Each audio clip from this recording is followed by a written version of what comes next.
Madame, Monsieur, bonsoir et merci de nous rejoindre sur NC Première pour votre session d'information. Ce vendredi 28 juillet, nous avons profondément modifié nos rendez-vous d'infos pour être plus près de l'actualité. À 19h30, nous rendrons à Wailou pour un journal spécial à la découverte de cette commune de 4000 habitants particulièrement touchée par les intempéries depuis novembre dernier. Mais tout d'abord, c'est une édition spéciale que nous vous proposons jusqu'à 19h20, une édition spéciale consacrée à la visite de la ministre des Outre-mer en Nouvelle-Calédonie, une visite qui devait s'achever ce soir, mais qui se prolongera finalement jusqu'à demain soir. Annick Girardin, bonsoir. Bonsoir. Alors merci bien sûr d'avoir répondu à notre invitation, mais avant d'évoquer les premiers enseignements, les premiers bilans de votre visite, de votre déplacement, pourquoi avez-vous souhaité le prolonger de 24 heures ? Alors d'abord, permettez-moi juste, en début d'interview, de remercier les Calédoniens, les Calédoniennes, les élus, bien sûr, les associations, les entreprises qui m'ont accueilli ici en Calédonie depuis dimanche. Alors j'ai souhaité rester 24 heures de plus parce que, vous savez, grâce à ces outre-mer, la France a une richesse extraordinaire en matière de biodiversité, dont 80% sont en outre-mer. Et ça, je le répète souvent. Tant qu'à faire, si je pouvais aussi aller la voir, cette biodiversité, c'est encore mieux. J'ai donc décidé de me permettre une journée de plus et d'aller sur un certain nombre de sites accompagnés de chercheurs, notamment de l'IRD. J'ai souhaité aussi rencontrer des jeunes, c'est ce que je ferai demain soir, et puis de me balader tout simplement dans les rues de Nouméa. C'est la première fois, Annick Girardin, que vous venez en Nouvelle-Calédonie et c'est également votre première visite dans les Outre-mer depuis votre nomination au gouvernement d'Édouard Philippe. Ce n'est pas anodin, à un peu plus d'un an du référendum sur l'avenir institutionnel du pays. Une visite de 5 jours menée au pas de course pour découvrir le pays et échanger avec les acteurs locaux. Résumé de cette semaine avec Natacha Cognard. À un peu plus d'un an du référendum de 2018, la question sur la sortie de l'accord de Nouméa est au centre de la visite de la ministre des Outre-mer. Cette semaine marathon débute par la rencontre avec les principales institutions, le gouvernement de la Nouvelle-Calédonie, le Congrès, la province sud et le Sénat coutumier. La situation politique et le développement économique y sont largement abordés. Cette première journée se termine par la visite des locaux de la direction de la sécurité publique. C'est ensuite la découverte du nord de l'île, accueillie par le président de la province. Annick Girardin échange notamment sur le prochain comité des signataires, prévu fin octobre, début novembre, ainsi que sur la visite du Premier ministre Édouard Philippe en décembre. La visite de l'usine métallurgique Cognambo est l'occasion d'évoquer les attentes de KNS vis-à-vis de l'État français, concernant le décalage des mesures de défiscalisation pour 2 lignes de production d'un montant d'environ 24 milliards de francs CFP. La jeunesse calédonienne n'est pas oubliée. Une rencontre s'effectue avec les représentants du régiment du service militaire adapté. Annick Girardin en est la ministre de tutelle. Direction ensuite les îles Loyauté avec le survol du porte-conteneur Kea Trader, échoué au large de Marée. À Lifou, principaux points abordés, le tourisme, l'agriculture et la transition énergétique. C'est ensuite une intervention à la 10e conférence de la Communauté du Pacifique. La France annonce un partenariat avec la CPS à partir du premier semestre 2018. Il a pour objectif de lutter contre le changement climatique, aider la santé ou encore la culture en Océanie. Cette visite de 5 jours se termine comme elle a débuté avec de nouvelles discussions autour de l'avenir institutionnel de la Nouvelle-Calédonie et des rencontres avec les principaux groupes politiques du Congrès. Oui, on l'a dit précédemment, Madame la Ministre, la visite n'est pas encore terminée, elle se poursuit demain. Durant ces 5 jours passés, vous avez rencontré l'ensemble des représentants des courants politiques du pays. Durant la campagne présidentielle, Emmanuel Macron, le président de la République, avait déclaré souhaiter que la Nouvelle-Calédonie reste dans la communauté française. Vous-même avez fait de la Calédonie un sujet prioritaire à 16 mois des référendums d'autodétermination historique. Alors, quelle est votre position concernant effectivement l'avenir institutionnel de la Nouvelle-Calédonie? Alors, le Premier ministre l'a dit lui-même dans son discours à l'Assemblée nationale. La Calédonie est une priorité pour ce gouvernement. C'est une priorité aussi pour la ministre de l'Outre-mer que je suis. Et vous l'avez dit tout à l'heure, j'ai donc consacré mon premier déplacement Outre-mer à la Calédonie. Pourquoi une semaine? Pourquoi la Calédonie? Parce que de Paris, c'est toujours compliqué d'appréhender les choses. Et moi, je suis une femme de terrain et j'ai besoin de sentir les choses.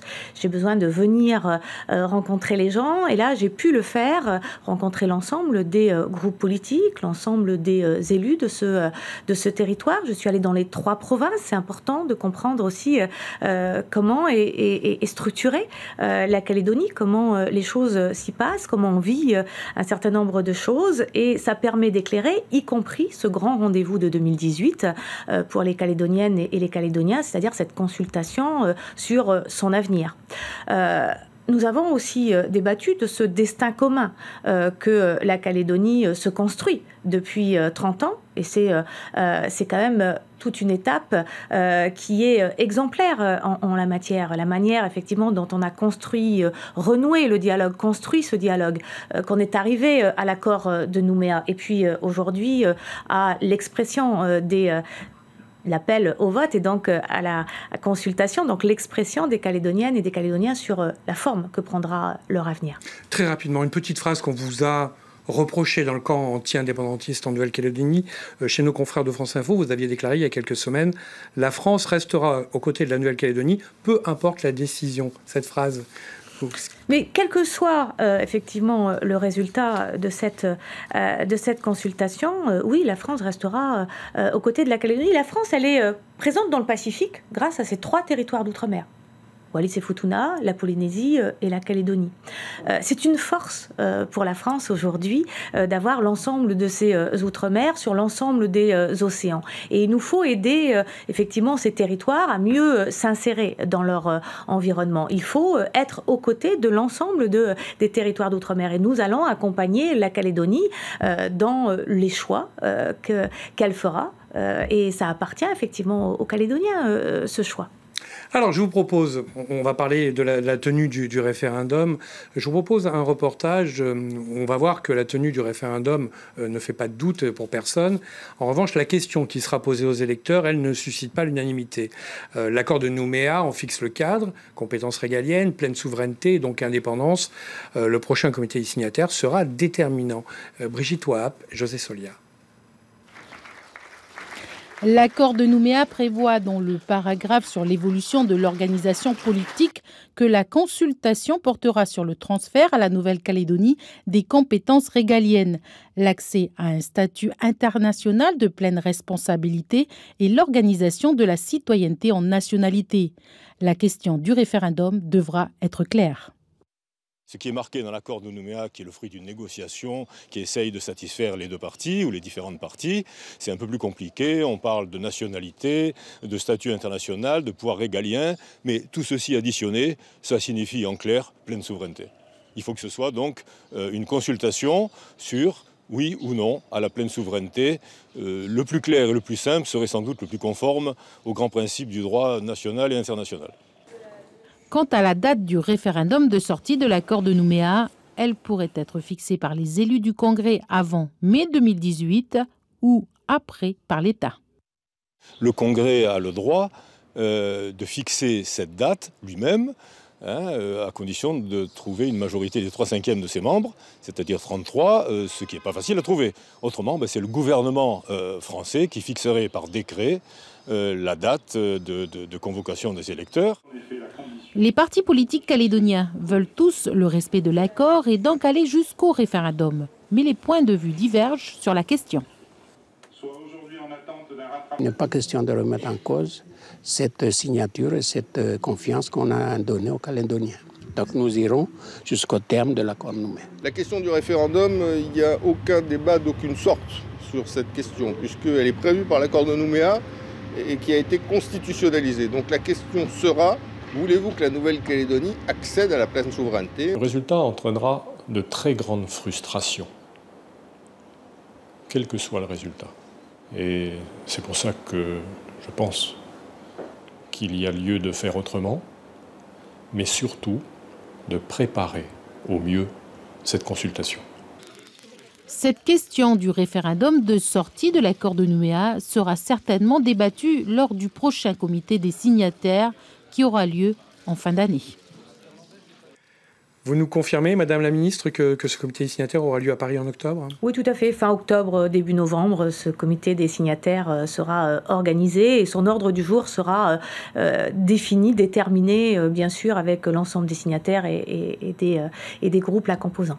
Alors, vous êtes venu en Nouvelle-Calédonie avec aussi la volonté d'éclairer le Premier ministre sur la situation ici. Sur la problématique de la question référendaire, l'État entend-il jouer son rôle plein et entier? Oui. L'État entend bien jouer son rôle. Vous savez, la question, elle est déjà prévue dans l'accord de Nouméa. Ce qu'il faut maintenant, c'est que ce soit clair dans la forme qu'elle prendra. Et ça, c'est aussi un des sujets que nous allons débattre. Mais au-delà de la question, effectivement, qui devra être claire, il faut une transparence totale sur l'organisation de ce référendum. Il faut aussi bien réfléchir à l'information du grand public, des Calédoniens, des Calédoniennes, bien sûr, mais au-delà, que les Français soient suffisamment informés sur ce rendez-vous qui sera très certainement en novembre, sauf si le Congrès proposait une date avant. Concernant le corps référendaire, le corps électoral, le Conseil d'État a été saisi pour une demande d'inscription automatique de tous les natifs. Est-ce que c'est quelque chose qui est envisageable aujourd'hui? Mais écoutez, on attend le résultat ou du moins l'information que va nous donner le Conseil d'État, son avis, et nous en débattrons également avec les signataires. La demande, c'est celle-ci, oui. La demande de l'ensemble, me semble-t-il, des composantes politiques du territoire, c'est qu'il y ait la possibilité d'une inscription d'office. Cette semaine, l'ancien garde des Sceaux, fin connaisseur de la Calédonie, Jean-Jacques Urvoas, a jeté un véritable pavé dans la mare. Il propose en effet de réduire à 2 le nombre d'hypothèses sur l'avenir institutionnel, un État associé ou un État fédéré. Une réflexion diversement appréciée, que l'on soit chez les loyalistes ou chez les indépendantistes. Explication de Brigitte Wahap, chez Mariaï, Claude Lindor et Cédric Michaud. L'alternative pour la Nouvelle-Calédonie se situe entre État associé et État fédéré. 2 scénarios qui, selon Jean-Jacques Urvoas, pourraient être simples à mettre en œuvre. Même si pour un État fédéré, il faudra changer la Constitution française. 2 solutions compatibles, selon l'ancien ministre, avec la réalité économique, démographique et insulaire de la Nouvelle-Calédonie. L'État associé, c'est-à-dire un État qui est indépendant mais qui choisit librement de s'allier avec un autre État, ou alors un État fédéré, c'est-à-dire une république qui a à l'intérieur d'elle, de son organisation, des États qui ont une forme de souveraineté qui est partagée. Des propos qui ont fait réagir la classe politique locale. Pour les républicains calédoniens, la solution de Jean-Jacques Urvoas ne peut être envisagée. Il n'y a pas de volonté en métropole de changer la République française en République fédérale. Donc ça voudrait dire qu'on aurait d'un côté la France de 60 millions avec un État nain calédonien de 270 000 habitants, donc une anomalie juridique. Donc pour nous, cette solution, ça n'en est pas une. Le seul résultat, c'est qu'on aura une accession à un statut d'État irréversible qui nous amène à l'indépendance et en échange un lien fragile avec la métropole qui pourrait être révocable à tout instant. Les indépendantistes, de leur côté, trouvent les propositions de l'ancien garde des Sceaux intéressantes.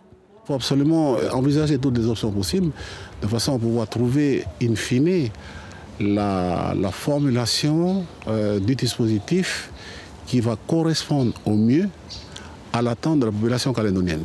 Jean-Jacques Urvoas, qui est un connaisseur, qui est un juriste, donc vient confirmer l'idée qu'au plus haut niveau de l'État, il y a une réflexion qui est devenue de plus en plus mature sur les relations que pourrait envisager notre pays avec la France.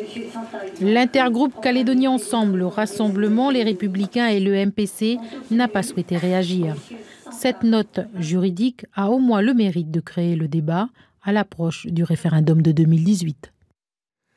Annick Girardin, comment appréciez-vous ces propositions de l'ancien garde des Sceaux qui était mise à la justice donc sous la présidence de François Hollande, des propositions qui apparemment satisfont davantage le camp des indépendantistes?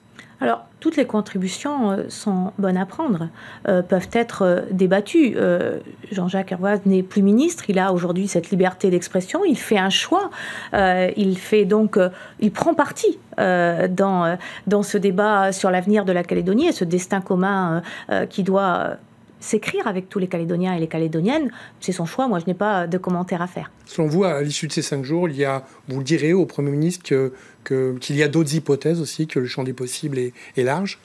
J'ai effectivement une rencontre avec le Premier ministre que j'ai tenu au courant régulièrement de mes entretiens et rendez-vous ici en Calédonie et nous allons évoquer l'ensemble des rencontres que j'ai pu avoir. Je lui ferai un compte rendu, je lui donnerai aussi mon sentiment. Notre premier objectif, c'est bien l'organisation de ce référendum, l'organisation du comité des signataires, sa venue ici en décembre, très certainement avant le 10 décembre, et puis voir comment nous allons participer au dialogue qui pourra s'instaurer ici en Calédonie, le dialogue entre les parties calédoniennes, le dialogue bien sûr aussi avec le gouvernement. Il y aura autant de rendez-vous qu'il sera nécessaire pour débattre. Il est important de débattre et de se rencontrer, de se parler. On ne construit pas un destin commun si on n'échange pas. Alors tout à fait autre chose, vous avez rencontré les représentants des forces de l'ordre. Le problème de la délinquance, montée de la délinquance violente à l'encontre des forces de l'ordre d'ailleurs, c'est quelque chose qui est là aussi, comment dirais-je, une priorité pour l'État ? Oui, la sécurité est une priorité pour l'État, ici en Calédonie, comme sur l'ensemble de notre pays. La question de la sécurité ici est centrale. On en a beaucoup parlé. Vous savez que le gouvernement a mis des moyens importants à la disposition de la Calédonie en termes humains, mais aussi matériels. Il reste aujourd'hui, me semble-t-il, d'abord à attendre les résultats de ce qui a été mis en place, mais aussi d'avoir une meilleure coordination entre les services de l'État, les autres intervenants, les collectivités, la mairie de Nouméa, construire une vraie stratégie également en matière d'éducation, puisque la problématique sécuritaire, c'est aussi quelquefois l'échec d'un dispositif qui vient bien avant sur l'éducation au sens large. J'entends, vous savez, je suis une conseillère de jeunesse et d'éducation populaire. La question de la jeunesse, pour moi, est centrale. Cette jeunesse calédonienne, il faut lui donner toutes les chances de vivre ici en Calédonie, d'avoir un avenir, d'avoir envie de porter cet avenir et de participer à l'évolution de son territoire. Au chapitre économique, le groupe Eramet annonce un retour dans le vert, sauf pour le nickel et pour la SLN, donc ici en Calédonie, qui reste dans le rouge. Le groupe minier a enregistré une forte hausse de ses résultats au premier trimestre, tirée par le manganèse, mais la perte opérationnelle du nickel, elle, s'est creusée. Pour Christelle Bory, la nouvelle présidente d'Eramet, c'est une situation qu'il faudra gérer. Elle a répondu aux questions d'Alain Janin. La SLN aujourd'hui est dans un contexte de marché très compliqué avec des cours du nickel qui sont très bas et donc souffre évidemment au niveau de ses finances. Elle a aussi eu des difficultés techniques au premier semestre, notamment sur mine. Donc tout ça a pénalisé fortement nos résultats. La SLN et Eramet peuvent gagner la bataille du nickel ? Je pense que nous pouvons en tout cas faire beaucoup mieux que ce qu'on fait aujourd'hui et dans un contexte de prix qui ne va pas s'améliorer, je pense que la SLN a le potentiel d'arriver à au moins équilibrer ses comptes et puis pourquoi pas demain gagner de l'argent, même avec des cours du nickel relativement bas. Madame la ministre, le nickel est un poumon économique pour la Calédonie. Vous le savez, depuis quelques jours, l'inquiétude la plus grande règne quant à l'avenir de Vallée, de l'usine du Sud. La SLN, on vient de l'entendre et de le voir, qui avait reçu un soutien, une garantie financière de l'État à la suite de la visite de Manuel Valls. Vous êtes rendu, vous, dans le Nord, vous avez visité Koniambo. Est-ce qu'on peut imaginer que l'État se substitue à la province Nord et garantisse à son tour les prêts pour Koniambo ? Alors, l'État est un des actionnaires d'Eramet et nous participons à cette réflexion autour, effectivement, du nickel, vous l'avez dit, qui est le poumon de la Calédonie. Je suis allée, effectivement, dans le Nord, mais plus globalement, j'ai aussi organisé et souhaité rencontrer l'ensemble de cette filière et de pouvoir échanger avec eux sur leurs inquiétudes, leurs contraintes également aussi. Et moi, j'ai bon espoir que nous allons pouvoir avancer sur ces questions du nickel et passer peut-être une période qui est compliquée aujourd'hui parce qu'il faut retrouver de la compétitivité dans les 3 usines, même si on vous parlait d'Eramet et de Vallée, les 3 usines qui sont aujourd'hui sur ce territoire parce que nous avons besoin à la fois de conforter cette industrie du nickel, mais nous avons aussi, et moi je tiens à le dire là, la volonté d'accompagner aussi les autres initiatives économiques. Il faut de la diversification sur un territoire. C'est jamais bon d'avoir une mono-industrie. Un sujet qui vous tient à cœur, il nous reste peu de temps malheureusement, mais vous avez assisté aux 70 ans de la Communauté du Pacifique et vous avez garanti aujourd'hui à la CPS que vous assurez que la France, je vous cite, est un État du Pacifique et apportera un soutien inébranlable au développement des îles du Pacifique. La question du développement durable, elle vous tient à cœur comme elle tient à cœur les habitants de l'Océanie, évidemment. Oui. Vous savez, j'étais l'un des acteurs côté français de l'organisation de la COP21. J'étais chargée en tant que secrétaire d'État au développement et à la francophonie des États insulaires dans cette négociation de la COP21. Vous comprenez que je suis très impliquée sur ces questions, notamment aux côtés des États insulaires, mais plus largement sur les questions de développement durable. La France, comme d'autres, comme beaucoup.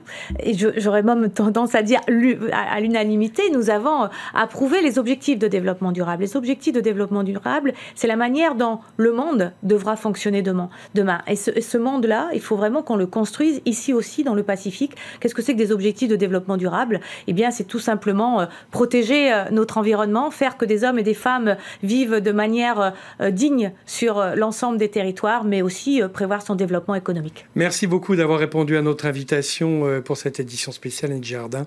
À suivre la météo et au cœur du pays, restez avec nous. On se retrouve à 19h30 pour un journal spécial Wailou. À tout à l'heure.